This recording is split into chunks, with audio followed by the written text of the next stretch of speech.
76人挺进季后赛，勇士死里逃生。勇士赢球之后，大家怎么吹库里？快船被淘汰之后，克里斯保罗发的这张图是什么意思 ？NBA 附加赛第二天有什么有意思的小故事和细节？大家好，这里是 Telfer， 我们一起挖掘真实励志有趣的篮球文化。你的点赞让我不停更新。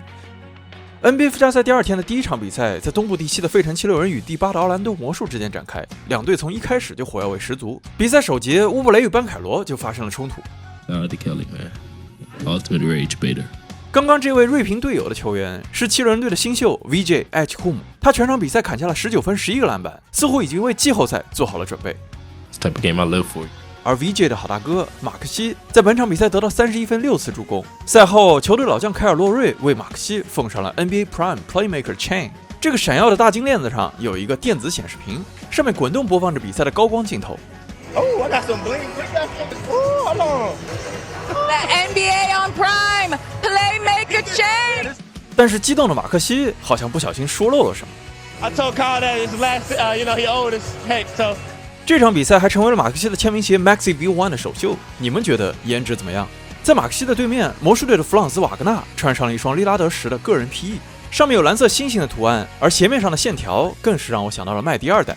但是瓦格纳全场仅仅得到12分、4个篮板、3次助攻，还在最后时刻被队友温德尔·卡特撞伤，被迫离场。而他的搭档保罗·班凯罗也在发生冲突之后完全失去了状态。在第一节得到8分之后的3节，班凯罗17投仅4中，全场得到18分。I think I had some looks in the start of the second half that I didn't shoot. And when you do that, I think the basketball guys aren't going to reward you.拿下本场比赛之后，76人成为东部的7号种子。他们在首轮的对手是波士顿凯尔特人队。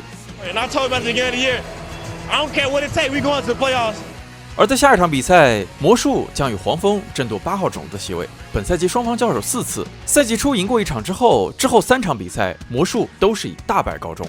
Yeah, they're been playing really well. They've kicked our ass this year.今天的第二场比赛在西部第9的快船与第10的勇士之间展开。如果输掉这场比赛，勇士的赛季也将就此终结。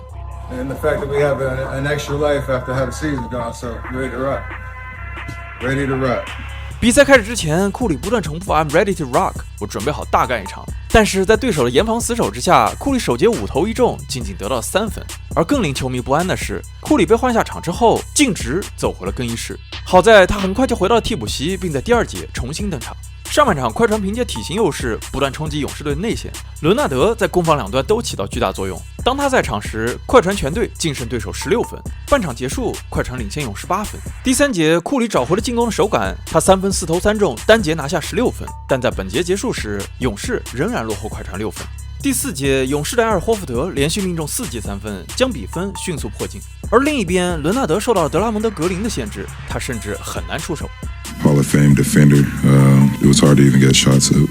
比赛最后时刻完成2次关键抢断的格林，被主教练科尔称为他见过的最佳防守者。He's the best defender I've ever seen in my life. 但是格林却将自己的褒奖献给了他的搭档史蒂芬·库里。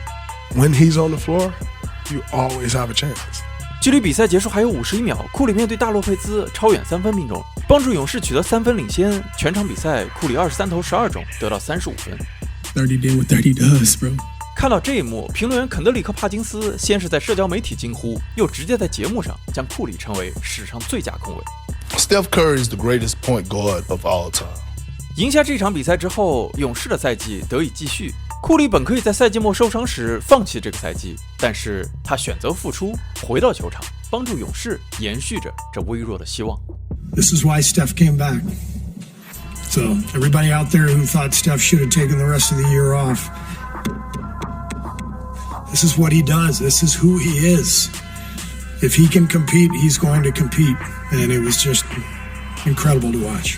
在本场比赛之后，快船的赛季也宣告结束。而就在快船被淘汰之后，赛季中被快船放弃的克里斯保罗立即在自己的 IG Story 上发布了这样一张图。这个 meme 出自于马丁·路德·金遗孀 Coretta Scott King 葬礼上一位戴着墨镜男人的照片。尽管葬礼时气氛非常的严肃，这个男人给人的感觉却非常的 chill。之后，这张照片被做成表情，表示本应该表示悲痛，其实内心却很轻松快乐。比如这条帖子，这个表情也曾多次被 NBA 球员使用。2022年2月，当本·西蒙斯与七六人经历了漫长的闹剧，终于被交易的当天，七六人对当家球星恩比德就发过这个表情。而去年的湖人在季后赛被淘汰之后，季中交易被湖人退货的中锋马克·威廉姆斯也发布了这张图。